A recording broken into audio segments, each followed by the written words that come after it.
तो I request you Jyotiraditya Scindia ji to please come on to the stage. मैं दरख्वास्त करूंगा कि आप मंच पे आएं।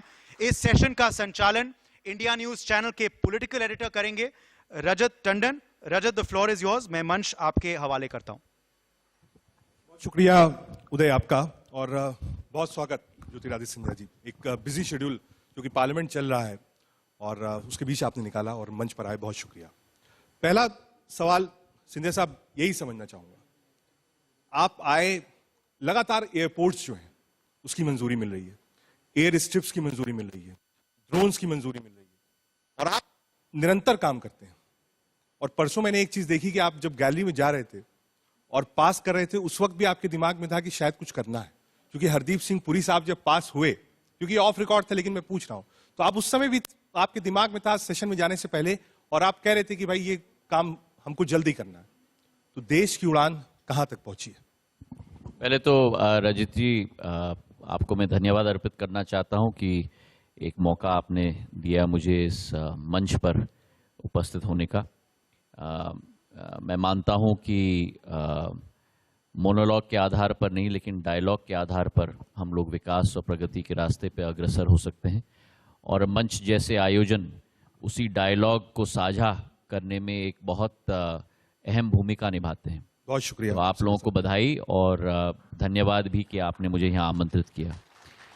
आपका प्रश्न नागर विमानन क्षेत्र के साथ जरूर जुड़ा है। मैं ये कहना चाहता हूँ कि थोड़ा नागर विमानन क्षेत्र की पृष्ठभूमि पर हम लोग विचार करें।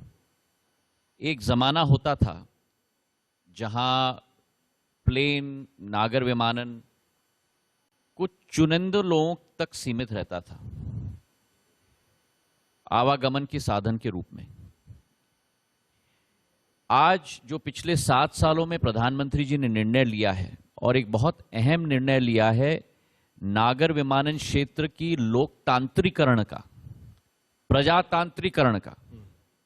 उड़ान योजना के तहत उड़े देश का आम नागरिक की हवाई चप्पल पहनने वाला भी हवाई सफर कर पाए। ये एक क्रांति इस क्षेत्र में पैदा कर रही है। और पुरानी सोच विचारधारा थी कि जब विकास और प्रगति हम बात करते थे कि जब प्रगति होगी क्षेत्र में, तब डिमांड बढ़ता है हवाई अड्डे का। आज ये पूरी सोच, रजत, अपने सिर पर टर्न हो चुकी है कि जहां एयरपोर्ट आता है वहीं प्रगति आती है। विश्व भर में अगर कोई भी निवेश कर रहा हो, कोई भी उद्योग लगा रहा हो, तो पहला प्रश्न जो उठता है कि बाय द वे आपके शहर में कनेक्टिविटी कैसी है, और कनेक्टिविटी है तो ताबड़तोब हम पहुंच जाएंगे। तो उस परिप्रेक्ष्य में जो हम लोगों ने 7 साल में हम लोग सफलतापूर्वक कर पाए, भारत में 2014 के पहले 56-70 सालों में 74 हवाई अड्डे होते थे, और इन 7 सालों में हमने 65 नए हवाई अड्डे बनाए हैं केवल 7 वर्ष के अंदर। 139 हवाई अड्डे आज का काउंट है। ठीक है, हवाई अड्डे, हेलीपोर्ट, वाटरड्रोम सब मिलाकर। तो मैं मानता हूं कि प्रगति और विकास किसी भी देश की, उस आर्थिक प्रगति और विकास के साथ ये क्षेत्र जुड़ा हुआ है। और 1 मिनट और आपका लेना चाहता हूं, एक आंकड़े आपके सामने पेश करना चाहता हूं।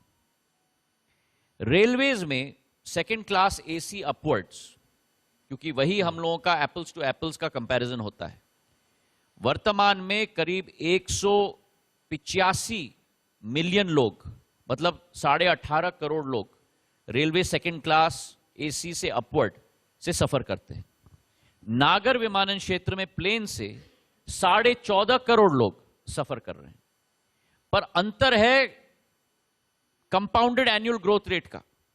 5 साल का कैगर रेलवे के क्षेत्र में केवल 5.6% से सीमित है, और नागर विमानन क्षेत्र में 10.5% तक पहुंच चुका है।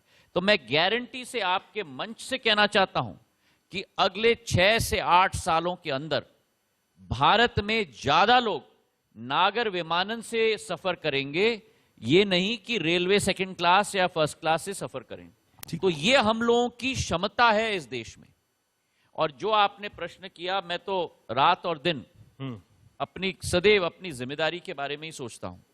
और आपने सही कहा, जो पुरी साहब को मैंने साइड में लेके मैंने चर्चा की पार्लियामेंट में जाने के पहले, हम लोगों की विचारधारा है, और आपको भी मालूम है कि एक बहुत ही महत्वाकांक्षी हेली पॉलिसी की घोषणा मैंने की है देहरादून में अक्टूबर 8 तारीख को। उस हेली पॉलिसी के आधार पर मैं कोशिश कर रहा हूं कि हमारे देश में डेडिकेटेड हेली हब्स बने, एक गुवाहाटी में, एक मुंबई जुहू में, एक गुड़गांव में, और एक मैं कोशिश कर रहा हूं अक्षरधाम में बने। ठीक है। तो उस अक्षरधाम के हेली हब के बारे में मैं उनसे साइड पे चर्चा कर रहा था, और उनको मैं अपने मंत्रालय से चिट्ठी दे रहा था कि जल्द से जल्द वो जमीन डीडीए को दिलवाएं, ताकि बहुत कम राशि में हमको मिल पाए, ताकि हेली हब अधोसंरचना के रूप में हम लोग वहां स्थापित कर पाए। ठीक है सिन्हा जी, प्रधानमंत्री जी ने कहा था कि जो हवाई चप्पल पहनने वाला है वो भी हवाई जहाज में सफर करेगा। आप एयर स्ट्रिप्स बना रहे हैं, एयरपोर्ट्स बना रहे हैं, छोटे एयरपोर्ट्स बना रहे हैं, लेकिन जो फ्यूल है, ईंधन, उसकी कैपिंग को लेकर या फिर प्राइस कैपिंग को लेकर कोई पॉलिसी ऐसी हो, क्योंकि अक्सर हम देखते हैं फेस्टिव सीजन आएगा, क्रिसमस होगा, न्यू ईयर होगा, जो आम जनता ट्रेवल करना चाहती है वो कैपिंग बहुत दूर हो जाती है और हायर रेट्स लेते हैं उस समय पे एयरलाइंस।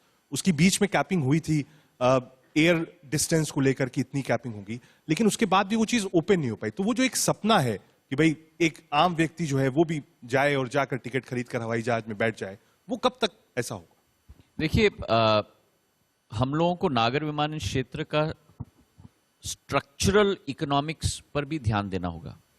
शायद कोई और ऐसा क्षेत्र इंडस्ट्री में हो जहां एक रॉ मटेरियल का कंपोनेंट 29% उस इंडस्ट्री का कॉस्ट स्ट्रक्चर का भाग हो, और वो केवल सिविल एविएशन सेक्टर है, जहां ईंधन, जैसे आपने कहा एयर टर्बाइन फ्यूल 39% है,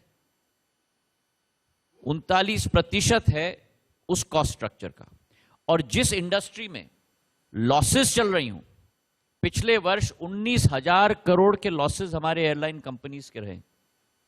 जिस इंडस्ट्री में लॉसेस चल रही हूं, उस इंडस्ट्री का कॉस्ट स्ट्रक्चर उसका रेवेन्यू स्ट्रक्चर भी बन जाता है। तो अगर आप 1 रुपए कमा रहे हैं और उस 1 रुपए से 39 रुपए सीधा एक ही रॉ मटेरियल कॉस्ट पे जा रहा है, तो मतलब कि आपको सारे बाकी कॉस्ट और अपना मार्जिन वो बाकी 61 रुपए में कमाना पड़ेगा, जो असंभव है। तो मेरी जिम्मेदारी ये बनती है नागर विमानन मंत्री होने के नाते कि उस इकोनॉमिकल कॉस्ट स्ट्रक्चर को भी हम लोग किफायती बनाएं, क्योंकि अगर उसे हम किफायती ना बनाएंगे तो आप रेट्स की बात कर रहे हो टिकट्स की, अगर उसको हम किफायती नहीं बनाएंगे तो ये एयरलाइंस भी ज्यादा दिन नहीं चलेंगे। क्योंकि जो इंडस्ट्री 19,000 करोड़ की लॉस बना रही है पिछले वर्ष, उस इंडस्ट्री को अगर हम रिससिटेट ना करें तो वो ज्यादा लंबा नहीं चलने वाला। और इसलिए मेरी पूर्ण कोशिश और पूर्ण परिश्रम एटीएफ के कॉस्ट स्ट्रक्चर को किफायती बनाने पर रहा है। मैंने वित्त मंत्री जी से बात की है कि जो 11% एक्साइज ड्यूटी लगता है एटीएफ पर, वो हमें घटाना होगा। क्योंकि एक तो एटीएफ पर 8% एक्साइज ड्यूटी लगता था जब तेल का दाम $40-50 प्रति बैरल होता था। तेल का दाम आज 80-85 डॉलर प्रति बैरल हो गया है, और उस पर अगर 11% लगेगा तो आप ही समझो इंडस्ट्री होने के नाते उनके ऊपर भार कितना है। तो केंद्र सरकार को भी उस एक्साइज ड्यूटी को कम करना होगा, और उसी के साथ राज्य भी अलग से वैट लगाती है। अब कुछ राज्य सीमित लगाते हैं 1 से 5% से, ज्यादा करके राज्य लगाते हैं 25% से 30% वैट। तो एक, तेल का दाम बढ़ गया, दूसरा केंद्र का एक्साइज ड्यूटी, उसके ऊपर 30% वैट, तो कौन सवारी कर सकता है? तो 22 मुख्यमंत्रियों के साथ मेरी चर्चा हुई, और आपके इस मंच से मैं उन 8 मुख्यमंत्री स्ट्रोक एलजीज को बधाई देना चाहता हूं दिल के गहराइयों से, जो मेरे चर्चा के आधार पर, मेरे समझाने के आधार पर स्वयं स्वीकृति के साथ कैबिनेट में प्रस्ताव उन्होंने मूव किया, नोटिफिकेशन मूव किया, और जो 25-28%, 30% वैट उनके प्रदेश में या उनके यूनियन टेरिटरी में होती थी, उसे घटाकर 1 से 2% कर दिया है पिछले 3 महीने में। और वो 8 राज्य, तालियां आप जरूर बजाइएगा 8 राज्य के नाम के बाद, ताकि उनको सुनाई दे। अंडमान एंड निकोबार, जम्मू एंड कश्मीर, लद्दाख, हिमाचल प्रदेश, उत्तराखंड, हरियाणा, मेरा राज्य मध्य प्रदेश, त्रिपुरा, इन 8 राज्यों ने 25 से 30% से घटाकर 1 से 2% कर दिया। हमको ये इंडस्ट्री को सस्टेनेबल बनाना होगा। ठीक है। जब सस्टेनेबल बनाना होगा तभी लॉन्ग टर्म हम लोग इसे बढ़ा पाएंगे। ठीक है। इसमें एक सिंधे जी, एक बड़ा सवाल विपक्ष ने भी खड़ा किया। जो वर्ड आया मोनेटाइजेशन, डिसइन्वेस्टमेंट, प्राइवेटाइजेशन, कहा साहब एयरपोर्ट्स दिए जा रहे हैं, एयरलाइंस दिए जा रहे हैं, जो सरकार की संपत्ति उसको मोनेटाइज किया जा रहा है। तो इस पर विपक्ष का कहना था कि साहब आप क्यों बेच रहे हैं, आप खुद चलाइए। देखिए, मुझे तो अभी रूपाला जी बोल रहे थे, आप उस कुर्सी में बैठो तो आपके अलग स्वर, आप इस कुर्सी में बैठो तो आपके अलग स्वर। जनता जानती है भैया, जनता जानती है और जनता सबसे ज्यादा समझ रखती है। जिस पार्टी ने सरकार में बैठकर 35 PSUs का 99,000 करोड़ रुपए का विनिवेश किया हो, वो किस दम के आधार पर उस कुर्सी विपक्ष में बैठकर आज आलोचना कर रही है सरकार की? जिंदगी में याद रखना, चाहे आप जनसेवा के पथ पे हो, चाहे राजनीति में हो, चाहे आप उद्योगपति हो, चाहे आप समाज सेवक हो, कथनी और करनी में अंतर नहीं होना चाहिए। और जहां तक मुद्दा इन्होंने विनिवेश का उठाया है, कठिनाई है कि या तो ये समझते नहीं है और या तो ये समझना नहीं चाहते। नागर विमानन क्षेत्र में ना विनिवेश हो रहा है, ना सरकार के एसेट्स को बेचा जा रहा है। हमने 6 एयरपोर्ट्स दिए हैं जरूर, पर वो 6 एयरपोर्ट्स हमने लॉन्ग टर्म लीज पे दिया है। इसका क्या मतलब कि रजत जी को हमने 50 साल के लीज पे दिया है, तो रजत जी जब वो लीज ले रहे हैं तो रजत जी आज के दिन पर चेक काट रहे हैं सरकार के नाम पर उन एयरपोर्ट्स के लिए कि जो हम लोग ने निवेश उन एयरपोर्ट्स पे किए हैं। नंबर 1। नंबर 2, अगले साल से जितने भी यात्री उस एयरपोर्ट में आएंगे, हर एक यात्री का रेवेन्यू शेयर सरकार को दिया जाएगा। और नंबर 3, सबसे प्रमुख, कि 50 साल बाद पूरा एयरपोर्ट इनके सारे निवेश के साथ वापस सरकार को फ्री, सरकार का स्वामित्व उस एयरपोर्ट पे दोबारा होगा। तो ये विनिवेश कहां से हुआ? इसलिए मैं कह रहा हूं, या तो वो समझते नहीं है और या तो वो समझना नहीं चाहते। ठीक है, ठीक है। सीधे क्योंकि कुर्सी की आपने बात करी कि जब आप उधर बैठते हैं या आप इधर बैठते हैं तो सोच बदल जाती है। आप लेफ्ट हैंड वाली जो लोकसभा में स्पीकर, लेफ्ट हैंड वाली जो बेंचेस थी वहां पर भी थे, वहां से भी आवाज उठाते थे। राइट हैंड साइड अब ट्रेजरी बेंच पे भी है। क्योंकि चेयर की बात हुई तो दृश्य याद आया थोड़ा सा। क्या अंतर है सोच में, काम करने के तरीके में, लेफ्ट और राइट? अगर हाउस की हम बात करें, इसको आप लेफ्ट राइट मत कहिए, पहले तो मैं आपको बता दूं। नंबर 1। नंबर 2, प्रजातांत्रिक देश में मैं तो ये मानता हूं कि जितना सत्ता पक्ष की जिम्मेदारी होती है, उससे ज्यादा महत्वपूर्ण विपक्ष की जिम्मेदारी होती है। तभी हम लोगों की डेमोक्रेसी वाइब्रेंट रहती है, तभी हमारा लोकतंत्र जीवित रहता है। आपने मुझे पूछा अंतर क्या है, मैं स्पष्ट रूप से आपको बता दूं, क्योंकि मैं जनसेवा में आने के पहले एक प्रोफेशनल एनवायरनमेंट, वातावरण में 7 साल मैंने नौकरी की है बैंकिंग में। प्रधानमंत्री जी के नेतृत्व में जो अटेंशन टू डिटेल होता है, जो डिलीवरी और क्रियान्वयन पे रेखांकित की जाती है, जो हर मुद्दे पर फॉलोअप किया जाता है, टारगेट के आधार पर हमें काम करना है। एक तो कार्य पद्धति नंबर 1, नंबर 2 जनता के साथ हमें कैसा जुड़ना है, जनता के साथ हमें कैसे सेवा करना है।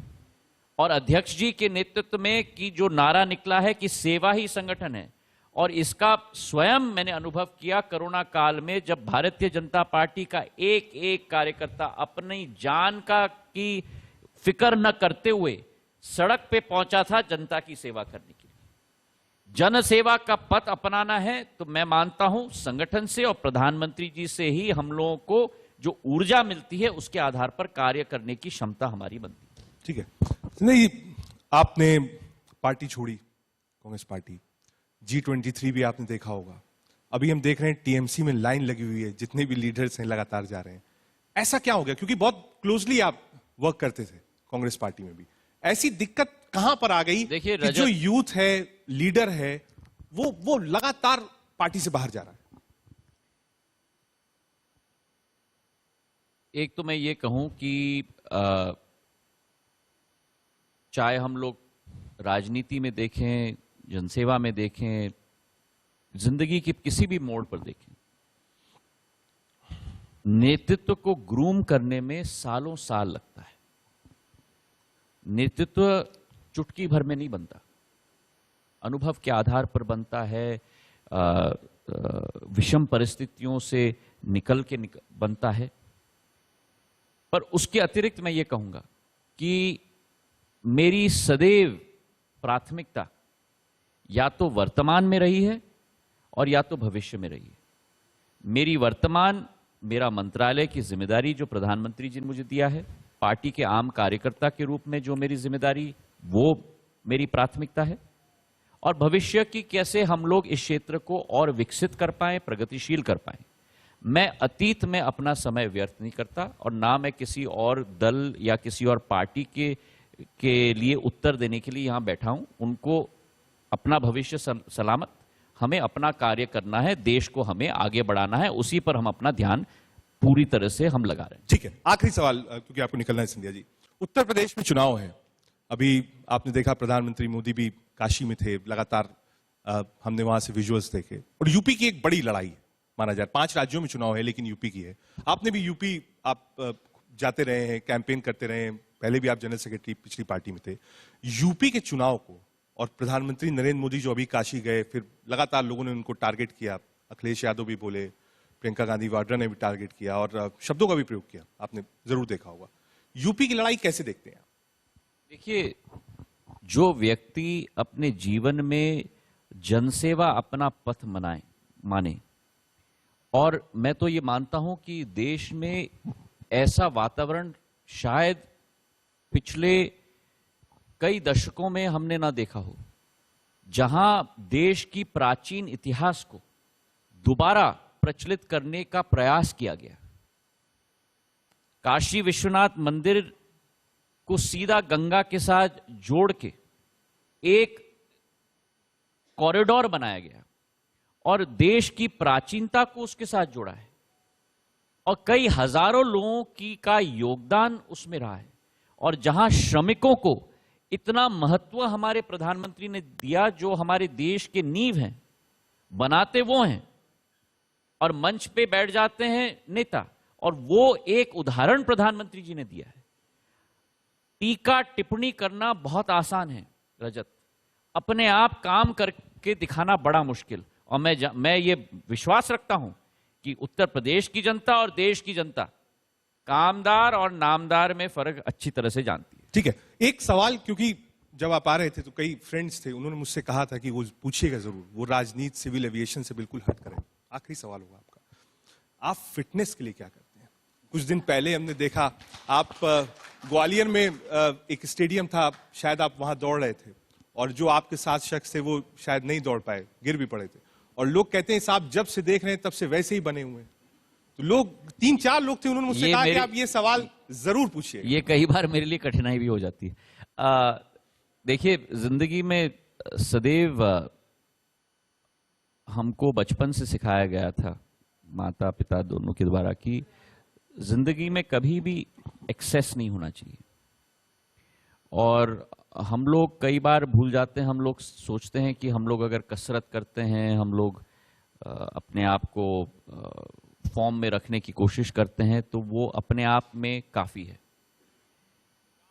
जो मैंने पढ़ा है, मेरी रुचि भी है इस क्षेत्र में, केवल 20% आपका कसरत सफलता प्राप्त करवाता है, 80% डाइट। और हमारी आदत है कि हम लोग कुछ भी देख लेते हैं तो हाथ लगा लेते हैं। तो उस पर हमें कंट्रोल हमें रखना होगा। सीमित भोजन और समय पर भोजन, ये हमें रखना होगा, और यही हम लोगों को स्वस्थ अंत में रखती है। बहुत शुक्रिया ज्योतिरादित्य सिंधिया साहब, आप आए और मंच पर